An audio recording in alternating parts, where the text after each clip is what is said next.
தொடர்ந்து 5 ஆண்டுகளாக பலாத்காரம் செய்து வந்த சாமியாரின் ஆணுறுப்பை சட்டக்கல்லூரி மாணவி வெட்டி எறிந்த சம்பவம் கேரளாவில் பெரும் பரபரப்பை ஏற்படுத்தியுள்ளது.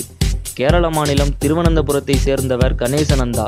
இவர் கொல்லம் நகரில் உள்ள பன்மன ஆசிரமத்தை சேர்ந்த சாமியாராகும். கணேசநந்தாவுக்கும் ஒரு பெண்மணிக்கும் கடந்த பல ஆண்டுகளாகவே கள்ள உறவு இருந்து வந்துள்ளது. இந்த நிலையில் அவ்வப்போது பெண்மணியின் வீட்டுக்கு வந்து சென்ற சாமியார் ஒரு கட்டத்தில் தாயுடன் நிறுத்தி கொள்ளாமல் அந்த பெண்ணின் மகளையும் பாலியல் உறவில் ஈடுபடுத்தியுள்ளார். சாமியாரிடமிருந்து கிடைத்த பணத்திற்காக அப்பெண்ணின் தாயும் எதிர்ப்பு தெரிவிக்கவில்லை. 12வது வகுப்பு படிக்கும் காலம் முதல் பெண்ணை பலாத்காரம் செய்து வந்துள்ளார் சாமியார். தற்போது 23 வயதாகும் அந்த பெண் சட்டக்கல்லூரி மாணவி.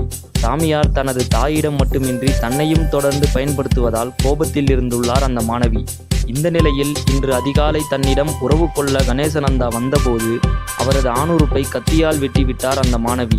முதற்கட்ட விசாரணையில் தன்னை தொடர்ந்து பாலியல் பலாத்காரம் செய்ததால் அவரது பிறப்புறுப்பை அறுத்ததாக 23 வயது பெண் ஒருவர் ஒப்புதல் வாக்குமூலம் அளித்துள்ளார். பாதிக்கப்பட்ட பெண்ணுக்கு தற்போது 23 வயது என்ற போதிலும் அவர் 12ஆம் வகுப்பு படிக்கும் போது இருந்தே சாமியார் பலாத்காரத்தில் ஈடுபடுத்தியதாக புகார் கூறியுள்ளதால் குழந்தைகளுக்கு எதிரான பாலியல் வன்முறை தடுப்பு சட்டத்தின் கீழ் வழக்கு பதிவு செய்யப்பட்டுள்ளது. இதனிடையே கேரள முதல்வர் பினராயி விஜயன் அந்த மாணவியின் செயலை பாராட்டியுள்ளார். சட்டக்கல்லூரி மாணவியே சட்டத்தை கையில் எடுத்துள்ள போதிலும் முதல்வர் பாராட்டிய